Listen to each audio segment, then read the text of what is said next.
Hello and welcome all you truth seekers out there. This is a special edition on the lesser known biblical archaeology.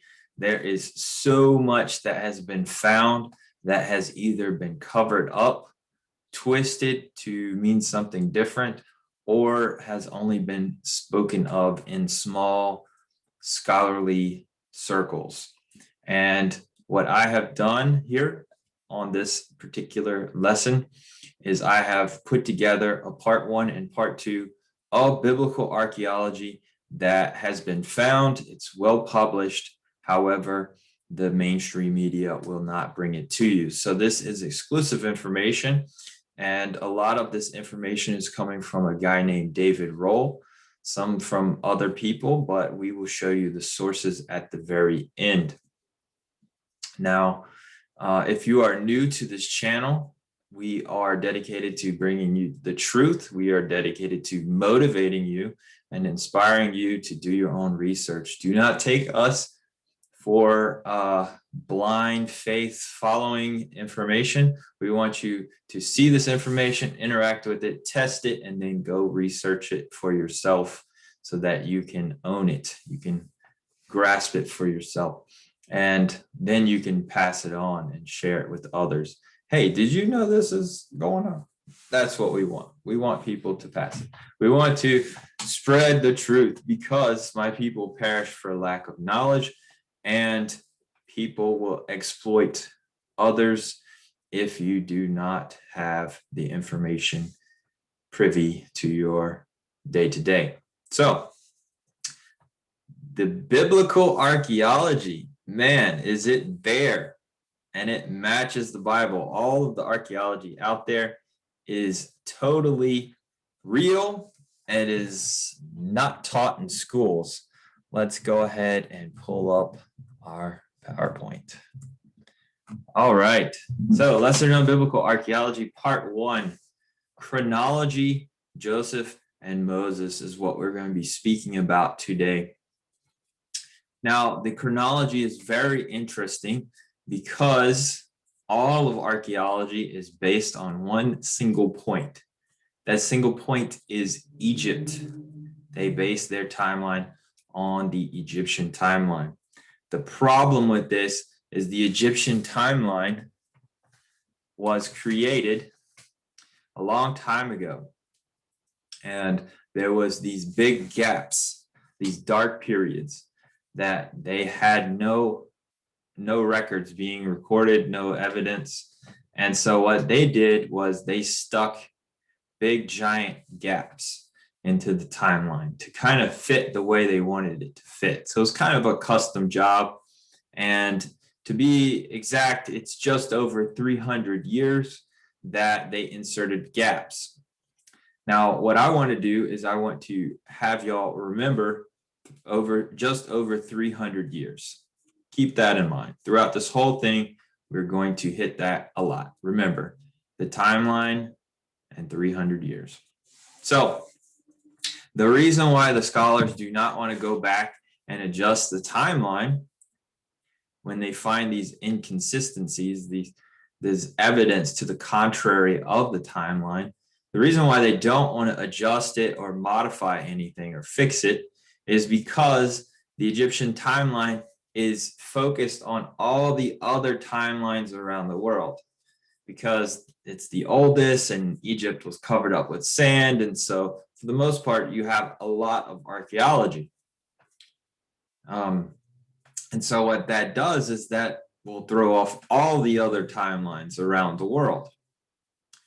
They're not basing it on the evidence, they're basing it on their agreed upon tradition. So they have direct incentive because the scholarly world does not want to sit around and admit, hey, we got it wrong. We've been repeating a lie for a really long time. They'd soon just, continue on their merry way and just look at the archaeology and just date it the way they feel like it. But there is a group of people out there that are putting a new timeline together, one that is corrected, and they're using a lot of science, and it is changing it to 300 years correct. And what that does is that brings in all of the once thought biblical archaeology, which was dated 300 years off, now gets adjusted and falls into place with the regular timeline and the Bible matching itself together. So that is some of the things we're going to discuss. Now, we will show all of our sources at the end, and I'm really excited to show you these cool little nuggets. So this is the schedule. We're going to look at the problems with the Orthodox Chronology. I'm going to be calling it the OC.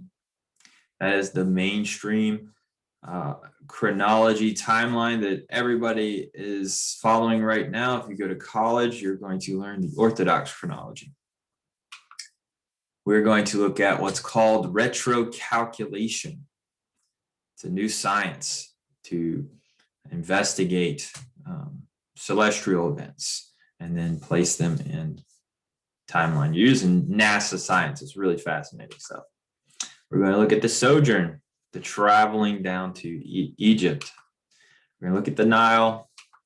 We're going to look at Joseph in Egypt. We're going to look at some steles and biblical names. Moses in Egypt as well. Now, this is the first thing we're going to jump into. This is the Royal Canon of Turin. It was found in 1820.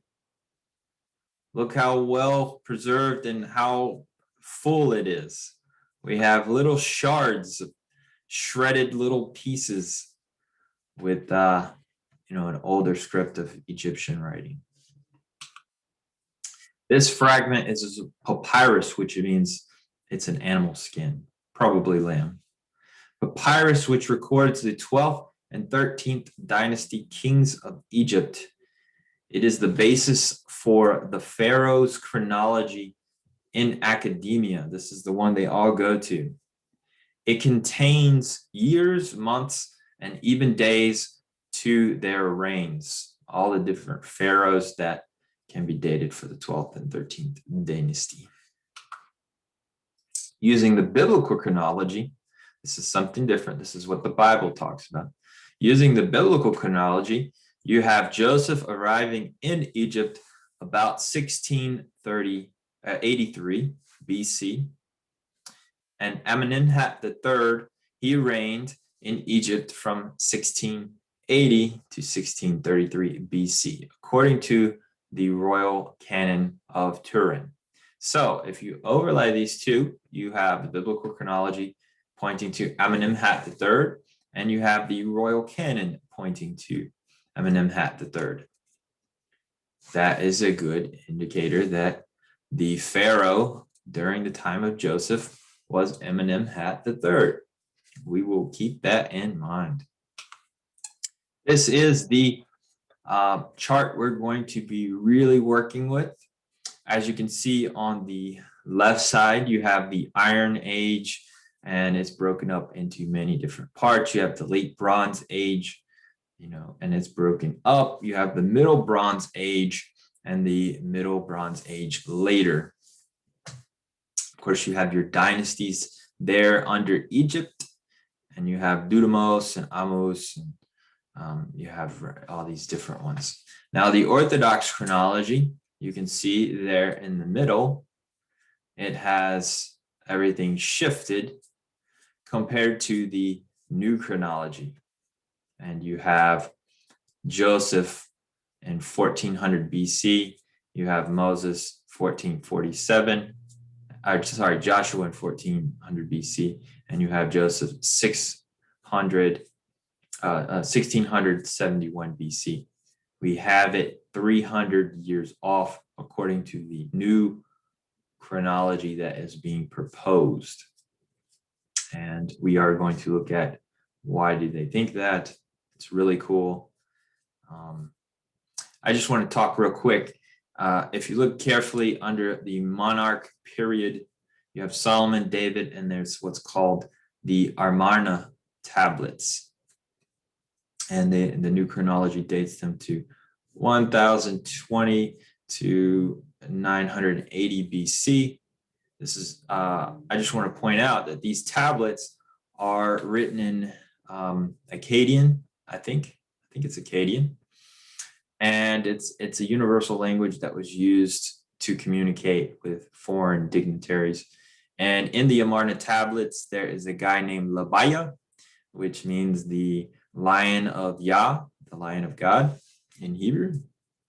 And this particular individual is the king of Israel, and he has a remarkable career, just like King Saul, who hunted down David. He also has the same sons and the same death as King Saul. So it is highly likely that the Amarna tablets are dealing and talking with King Saul, placing him as a historical figure.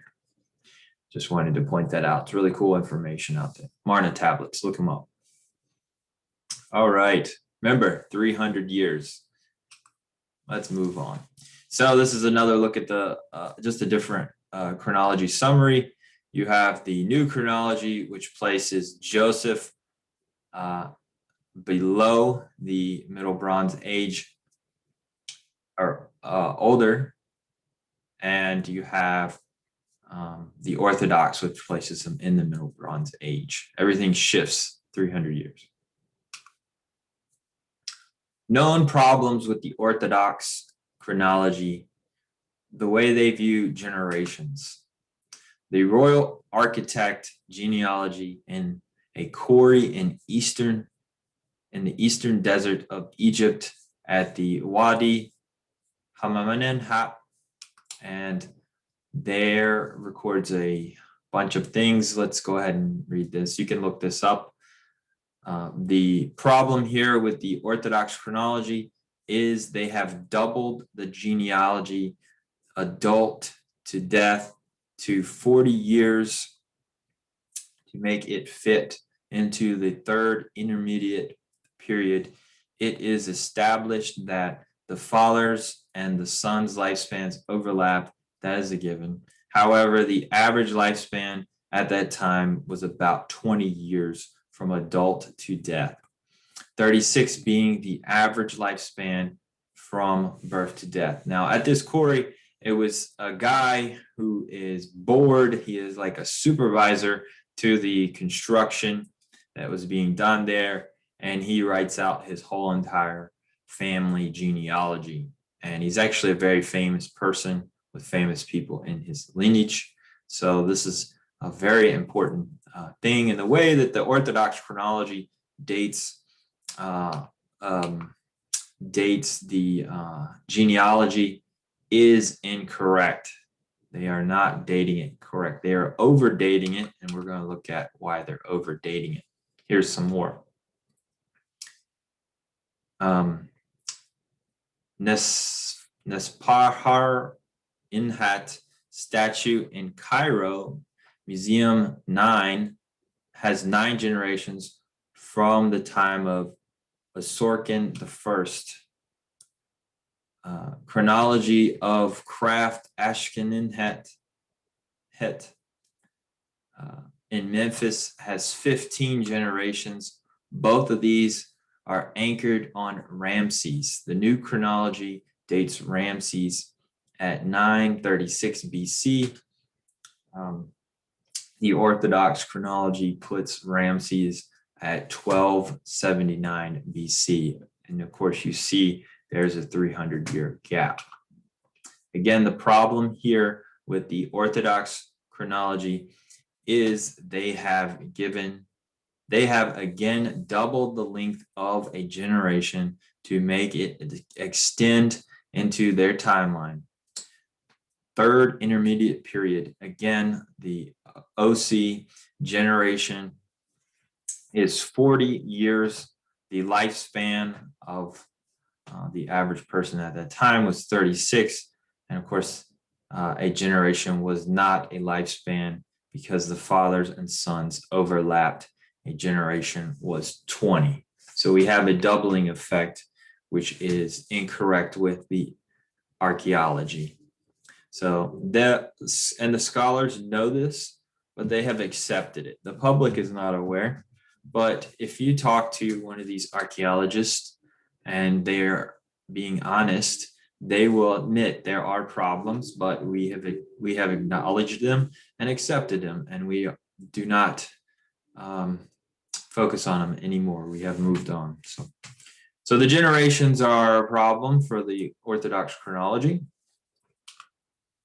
The Dark Age, let's look at some more problems with the OC.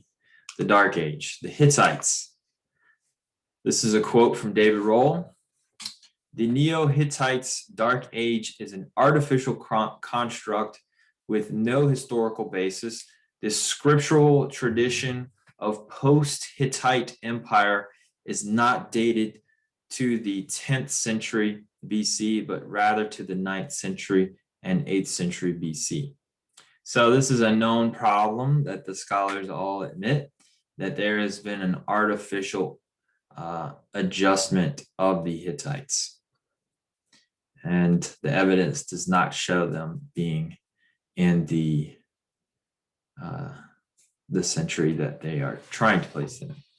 That is a known problem. So they have crafted a dark age despite there not being any evidence for one to help out the Orthodox chronology narrative. So that is what's going on in regards to another problem with the Orthodox chronology. Let's look at Dark Age and pottery. The ancient Greeks were very good at recording history.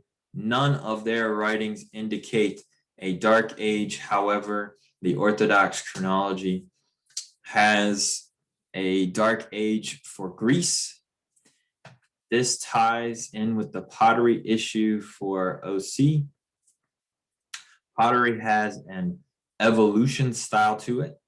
Shapes and designs improve for many different purposes. You know, as you go along, you have different tasks. You say, this would make better with a different handle.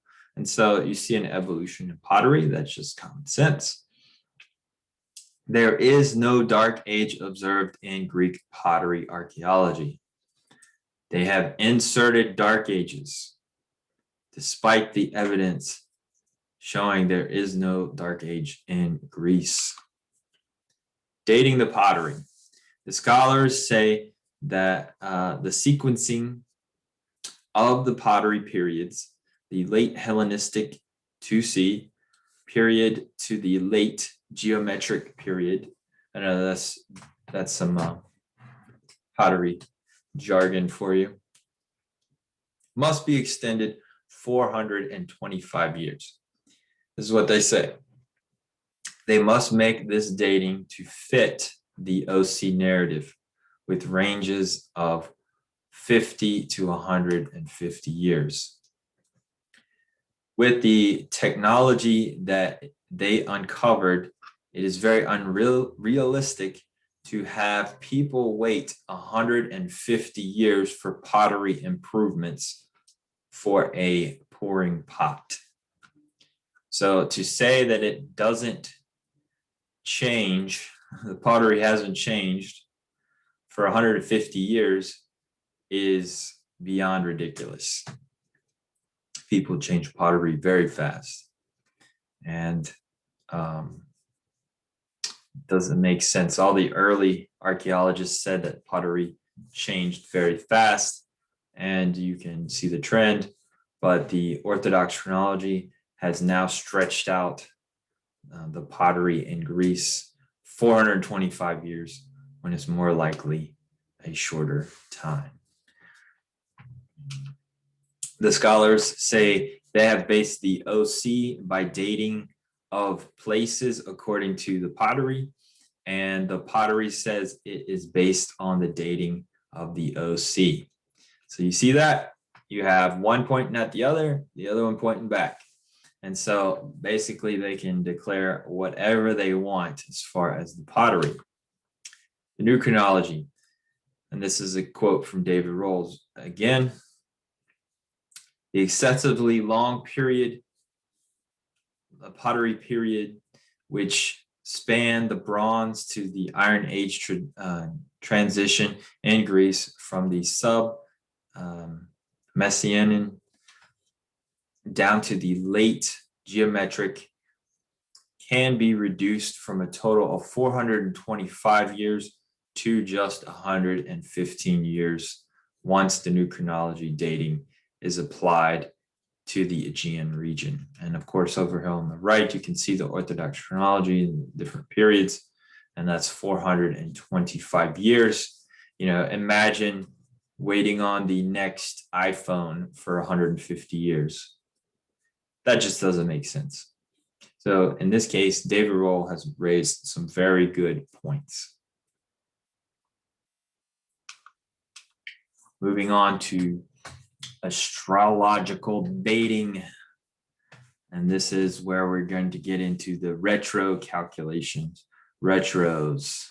So retro. Anyways, also known as astrological archaeoastronomy. Sorry, I butchered that one. Also known as astrological retro calculation dating. This technique of dating artifacts, manuscripts, and events according to celestial events. NASA and Intelligent Space Interface System, the ISIS, not to be confused with the terrorist group. They have ran calculations plus microphones equals retro yo. Some little humor in there. Retro calculating. All right.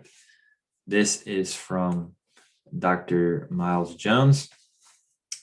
In the town of El Lahoun in Fayum, Egypt, there is a pyramid where lunar observations were made and records kept that have been uncovered from the 12th dynasty period. They record 11 sequential new moon observation dates in the regional years 30 to 31 of Amenemhat III.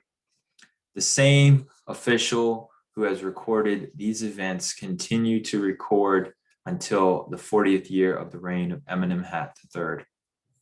That was the only reign that long in the 12th dynasty. The Egyptian record gives another 28 monthly lunar sightings in the reign of his father, Senuseret III. One can retrocalculate these lunar events using astronomy software calculations.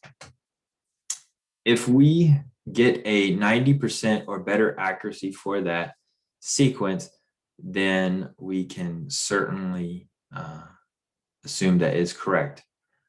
Occasionally, overcast weather prevents a 100% correct observation record by the ancients. So we are going to see what we score when we use the retro calculation and when we plug in the sequences that are recorded on these archaeological carvings in Egypt of these lunar moons. David Lappin ran the software in 2001 to match Amenemhat III's lunar cycles. The lunar cycles mated to a degree of 97% accuracy, making the date of the reign of Amenemhat III a certain. Lappin's date for Amenemhat III, his ascension to the throne, was 1678 BC, perfectly in line with Joseph's story of the biblical chronology. And that is from a quote from Dr. Miles Jones. So that has Amenemhat III adjusted in the timeline, and now he is overlaid with the biblical chronology exactly the where it should be. So he is the Pharaoh of Joseph. And this is Amenemhat III. This is his depiction and his name and his little step pyramid there in the middle. And this is a block that was originally at the top of his pyramid. It's a black pyramid capstone with his name on it. We're looking back at the timeline, just want to point it out. So we have Amenemhat III now in the correct dynasty. He is between the 12th and 13th dynasty and the 16th. And you see Joseph there with him in the Middle Bronze Age. So now we're going to talk about Joseph. We have his Pharaoh. Now we're going to look at where was he? Where did he go? Well, we know that the Israelites went to the land of Goshen. Goshen is on the delta, the Nile Delta, which is a super fertile area. And in today's world, you would call that the Giza. I know some people have seen Mike Lindell's Giza sheets, the wonderful soft cotton. And that is where they are coming from. They're coming from the land of Goshen, where the ancient Israelites have set up. Now, this is at the bottom is a depiction of what the city in the land of Goshen, which was also called Avaris. The red section is where the ancient Israelites settled. The white section is where the local node, which was a ruler or chieftain in Egypt, ruled. So they were subject to the node. And they find the Asiatic settlement there. They find people who are raising sheep, which is not common to Egypt. The Egyptians wore white cotton, and they did not eat lamb because they considered lamb to be one of the gods. And the Semitic people who moved from the land of Canaan, they came in and ate lamb, and they had a very different style of lifestyle. And they find all this archaeology supporting the Israelites were in Egypt. And the reason why they don't acknowledge this is because, again, they date everything off. So they say it's some other group of people, but we know that to be incorrect.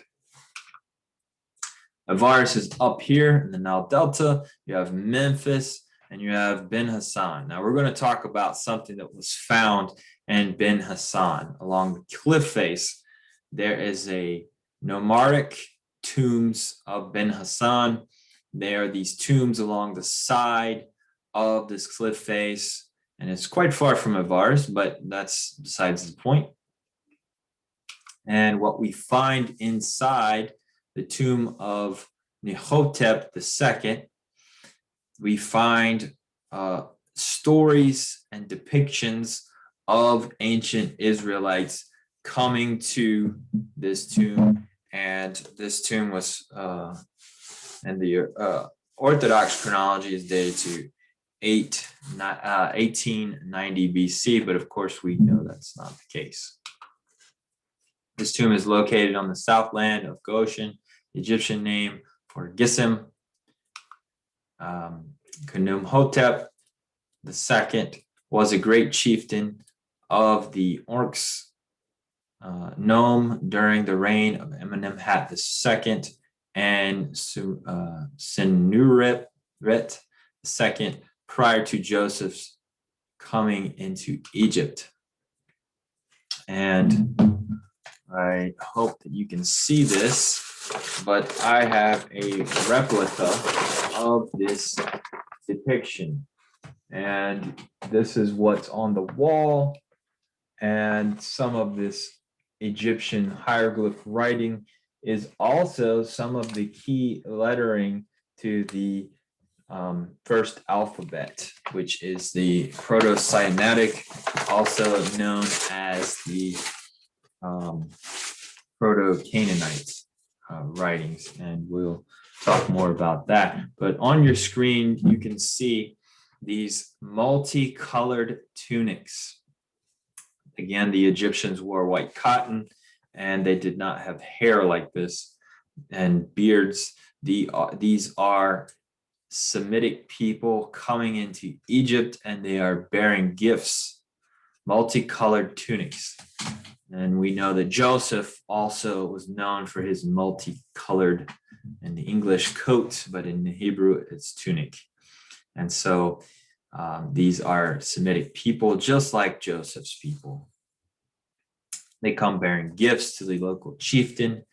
And in this depiction, they are bringing eyeliner for the local chieftain, who is an Egyptian. And of course, he loves to paint his eyes. That's what they all do. Egypt's famous for their makeup and what they wore.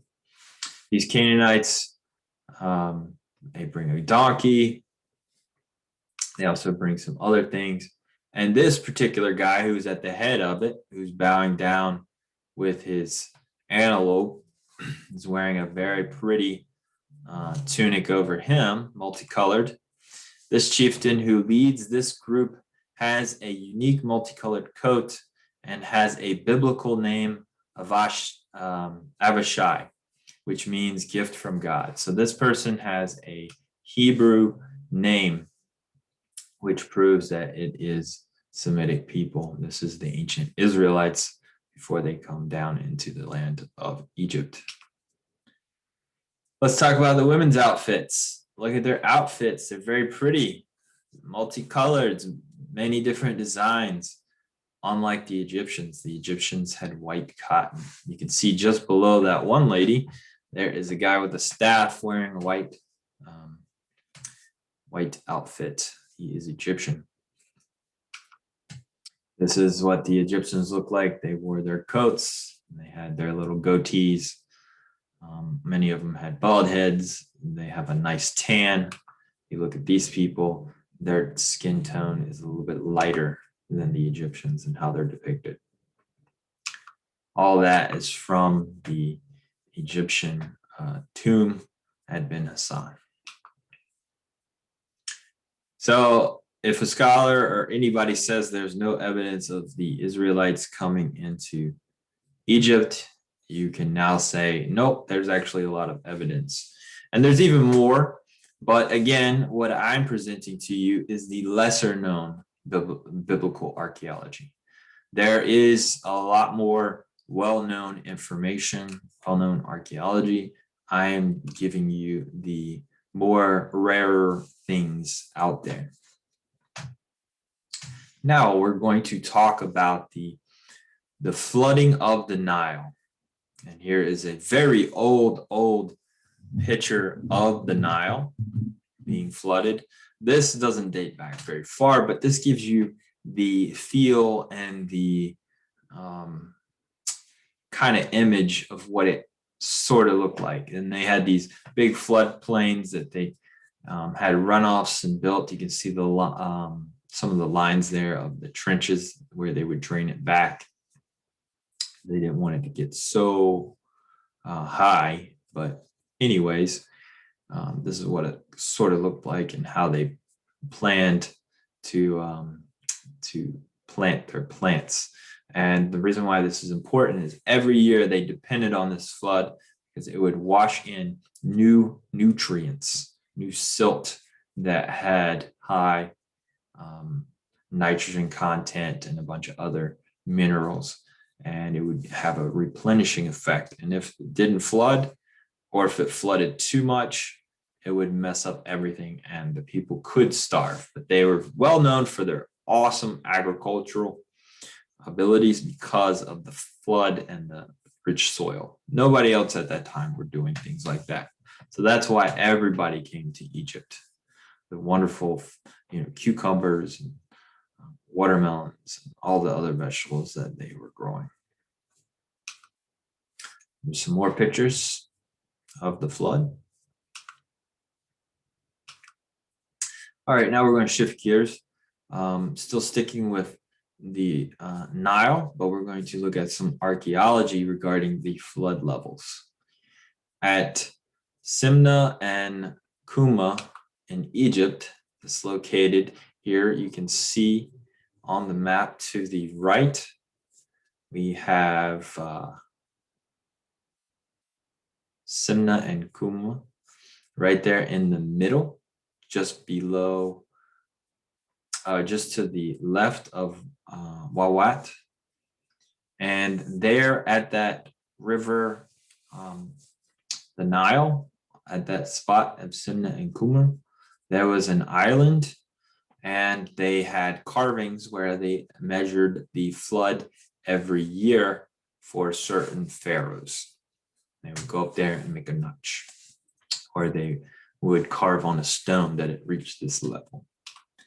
And here is one of the stones. It's depicted with the flood level, and it tells you which pharaoh that was under.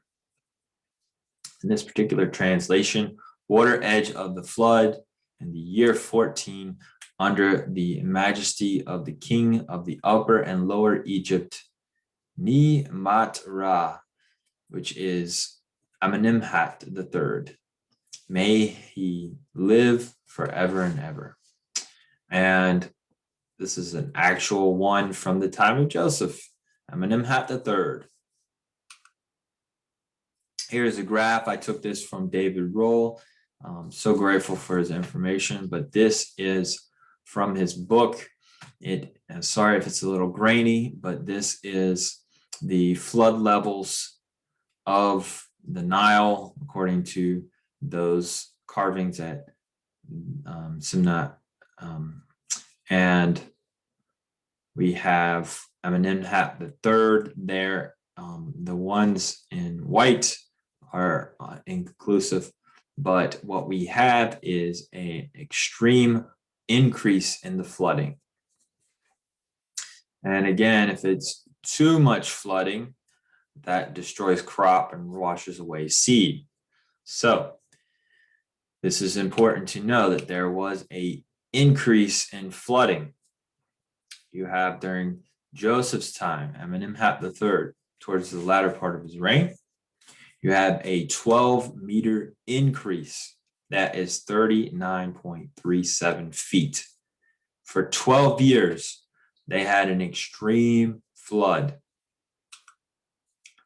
That would certainly wash away your seeds and your crops, and everything would get soggy. All your grain storage would get soggy, and you wouldn't be able to eat for that year. Talk about a drought, a famine. That would explain why so many people would come to Egypt saying, hey, we want to eat. Do you have any food? And they would say, no, it flooded. Luckily, the Bible tells us that Joseph was put in charge of interpreting Pharaoh's dream, and the dream warned of 7 years of famine. And so Joseph then got to work planning for the famine. And in this planning that Joseph did, he constructed a Nile, which was a canal that would be an overflood and would pull off some of the extra flooding of the Egyptian Nile. And that canal is still there. It dates all the way back to the time of Joseph. It is called the waterway of Joseph. And it feeds the lake of Fayum. You can see. These are modern pictures of that canal. It is the Canal of Joseph. And if Joseph was in Egypt, wouldn't we find something like this? Yes, we would. This is just a cool upside down pyramid building right there at the same canal. I thought I would include it. So we have Amenemhat III, the Pharaoh of Joseph, and the famine. Let's look at his statue. So Semnumrat is the pharaoh before. That's his father. And his ears are pointed out, and he has a normal face. But then you look at Amenemhat III, who came after him. He is depicted with a frowny face. This is not something that's typical in Egyptian statues of pharaohs. Typically, you have them, their face is happy, or they have certain characteristics that are related to their reign. And Amenemhat III is dealing with a giant famine, and the people are suffering. And that is why he is depicted with a serious, frowny face. Let's talk about Joseph. There is a position in ancient Egypt called the vizier, aka the Tajiti. The vizier was the highest position to serve Pharaoh. Often the vizier was appointed by Pharaoh directly. The viziers were appointed according to the loyalty and their talent. They were appointed to be the supervisors, officials, supervise tax collecting, lays down codes for behavior. They will be in charge of security for the pharaoh, and they sit on the high court of the land. And we know that Joseph was appointed number 2 behind Pharaoh. He went from being in a pit, sold as a slave, all the way to right hand of Pharaoh, number 2. And I just want to throw out a shadow picture there that matches with Jesus. Jesus went from being in the grave all the way to the right hand, number 2 of the Father, seated at the right hand. And so that is just a cool shadow picture of, hey, just because you are the lowest you can be in the pit doesn't mean you can't climb to be the most powerful person if God is behind you. Joseph is appointed Grand Vizier. So let's look at some evidence of this. Genesis 41:45. Pharaoh named Joseph Zaphenath. Panen, Pa'anen, and Pa means the. Ani in Hebrew is an ankh, anik. Egyptian word for life is ankh. Altogether, this means the one who lives.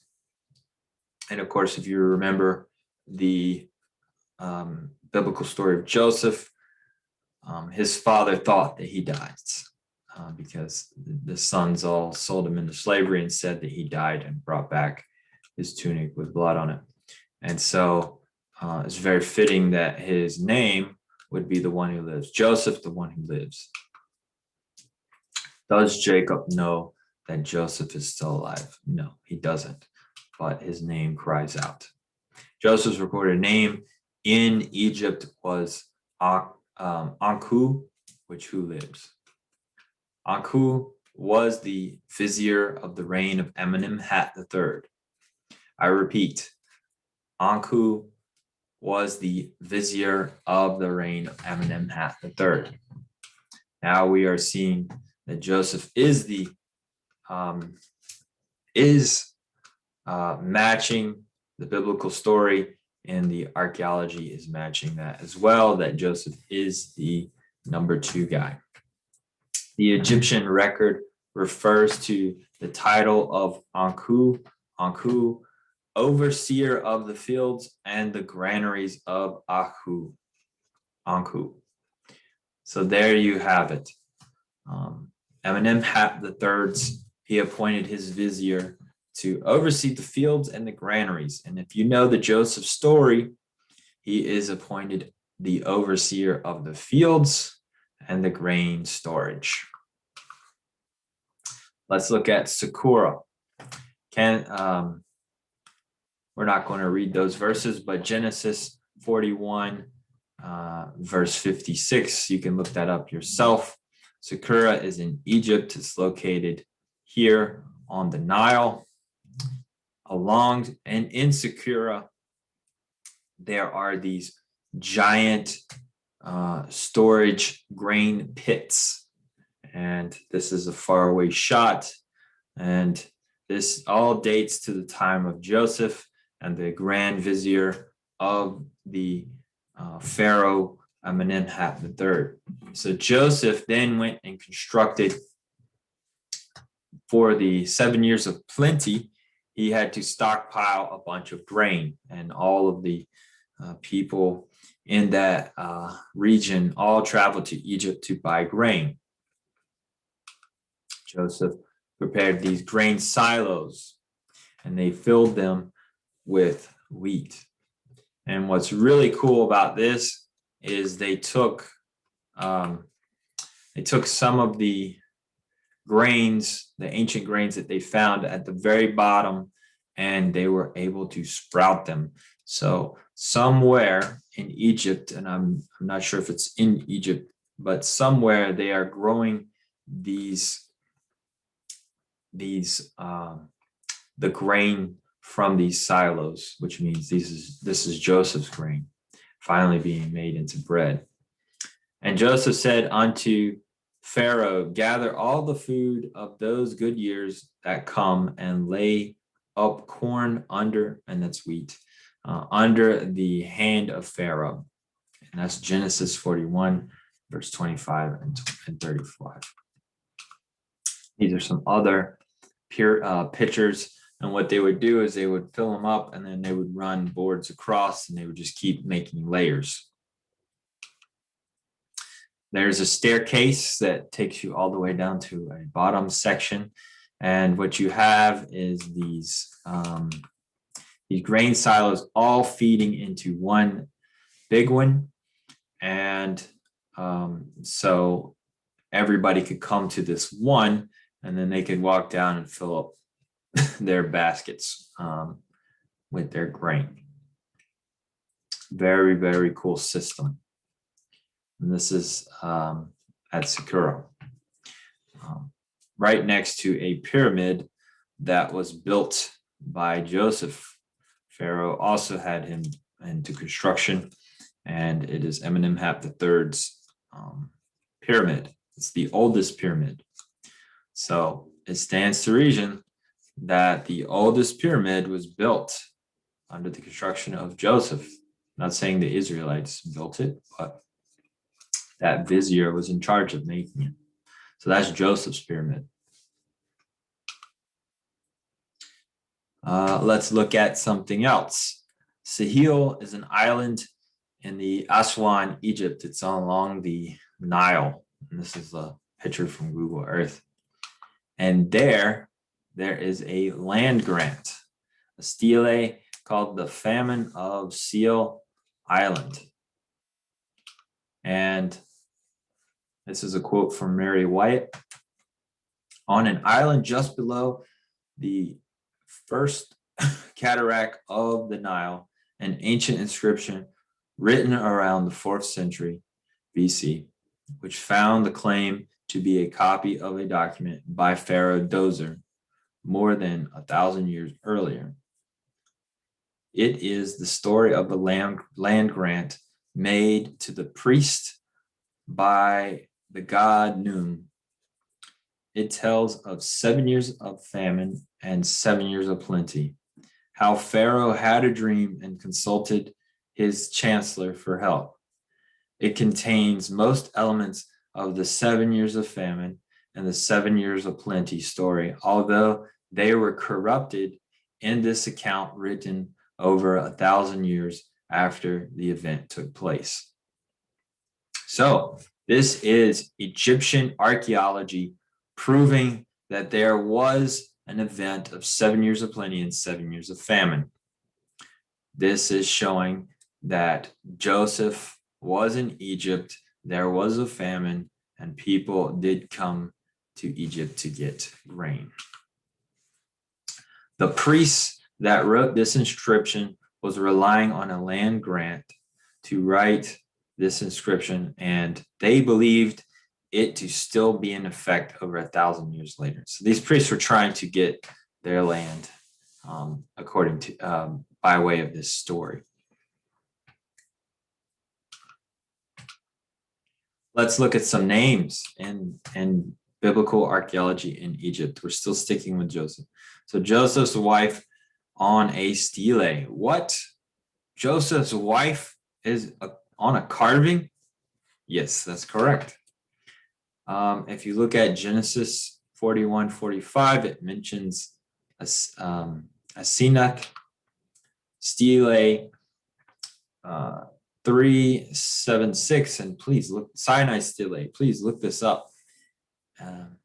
It says, the house of the vineyard of Asenath and its innermost room were engraved. They have come to life, the completion of the building of her house. So what we have here is probably a pharaoh had commissioned that Joseph's wife have a house and a vineyard built. And they're commemorating the completion of that building. Very nice gift.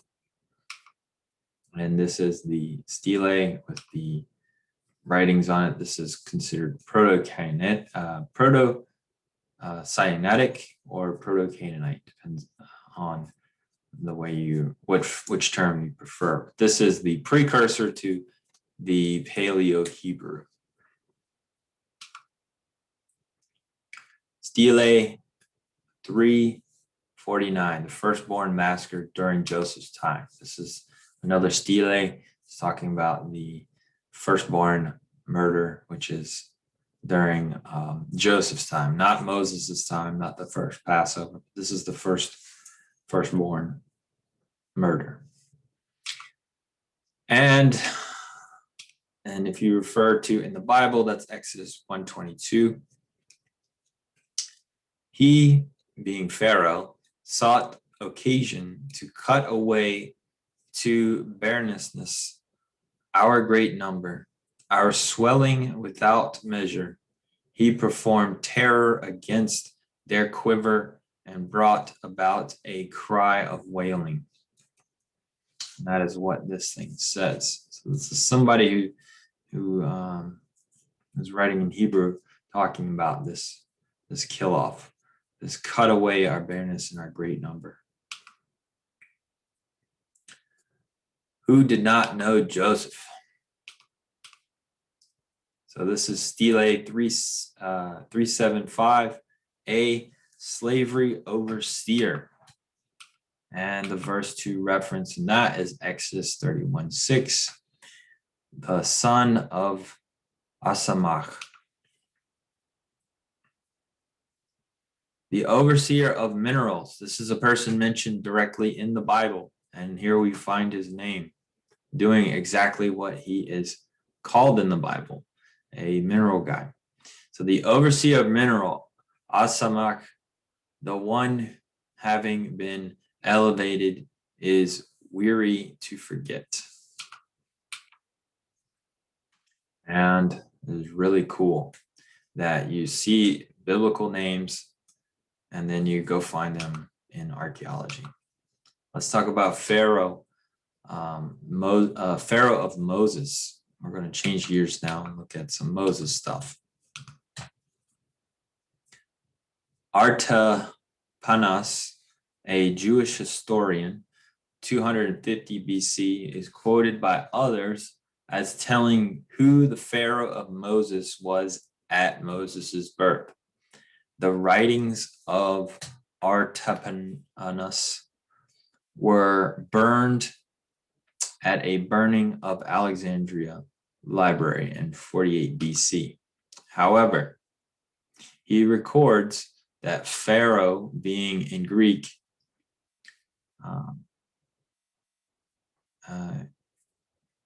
he Nofres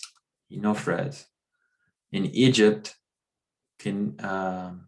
Kaneferi, the only pharaoh Only one pharaoh had this title for his crown name, and that is Khneferi Sehotep, and he was the stepfather to Moses. The grandson of Sehotep was Dudamos. And Dudamos I have in red here. And Dudamos is the pharaoh of Moses. Let's look at a stele, 361. Moses is mentioned. We have Moses being mentioned directly on a stele in Egypt. Our bound servitude has lingered. Moses then provoked astonishment. It is a year of astonishment. What are they talking about? They're talking about the plagues and provoking the Pharaoh and the Egyptians to let his people go. This is archaeological evidence right there showing Moses was in Egypt asking for the slaves, asking for his people to be let go. Douglas Petrovic dates this inscription to the 18th dynasty, the biblical chronology. That is 1446 BC, which all the evidence suggests this is the same year that the Israelites left Egypt. Mentheo was an Egyptian priest, likely of the sun god Ra. Though there is no real dating for when he lived, it is thought that he lived around 300 BC. His writings came from a source from much earlier. He is the one that is credited with coining the term Hyksos, which means rulers from other nations. And we had the Hyksos also being referred to as the ancient Israelites. Mentheo on the Hyksos, as quoted in Josephus, Greek version of the Egyptian text. Thutmose in his reign, which is also Thutmose in his reign, for what caused I know not, a blast of God who smote us, i.e. Egyptians. Now look at what he said, God. He didn't say gods, not plural, he said singular. Very important. And unexpectedly from the reign of the East, invaders of obscure race marched in confidence of victory against our land. And that's the fragment that it is from. The Egyptian pharaoh with the name is Dudamos. By main force, they easily seized it without striking a blow. This is continuing. And having overpowered the rulers of the land, they then burned our city ruthlessly, razed to the ground the temples of the gods, and treated all the natives with cruel hostility, marching some and leading into slavery the wives and children of others. So think about this. If God Almighty has taken the Egyptian army into the sea and has killed them, collapsing the sea that was once parted, smashing Pharaoh's son, and the whole army, is there an army to protect Egypt? The answer is no. If there is no army to protect Egypt, what does that do to the armies in other countries in Africa and in the Middle East? They hear that there is no army protecting Egypt, and so they come in and they raid and they pillage and they make people go into slavery. And that's exactly what we see in the archaeology. We see that there is a period where they call them the Hyksos, but really it's just these other nations now have come in and raided Egypt because, hey, they're vulnerable. So now we're going to end our presentation. we're going to give you a quick recap. What have we looked at? We have seen 3 problems with the Orthodox chronology, and there are many, many, many more. These are just 3 that I've picked out to, make this brief. Over exaggeration of a generation. We have seen they've created dark ages and over exaggerated the pottery dating. We have learned about retro calculation for dating, using the stars to tell us dates and to figure out how the timeline is wrong.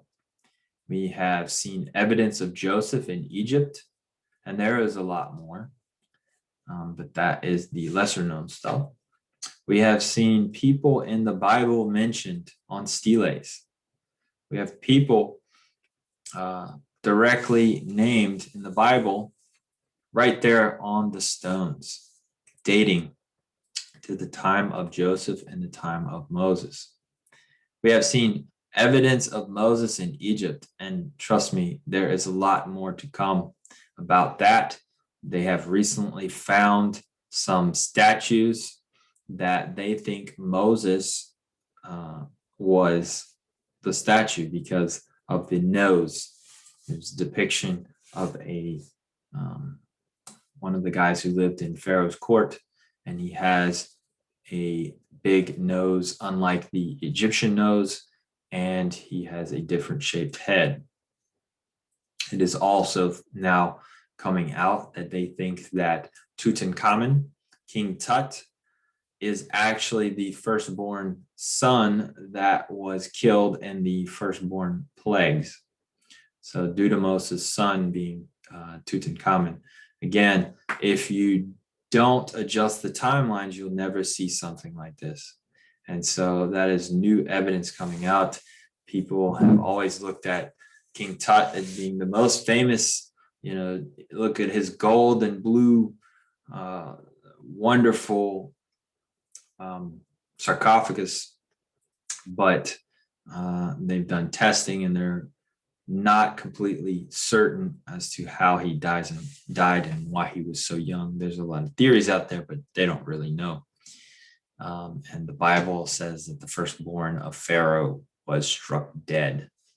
So it's just an interesting thing to think about, some of this new information coming out. Here is some of my sources. We have Dr. John Miles, David Roll, Douglas Petrovic, Josephus, Mary Lee Wyatt, and some other inscriptions. And I really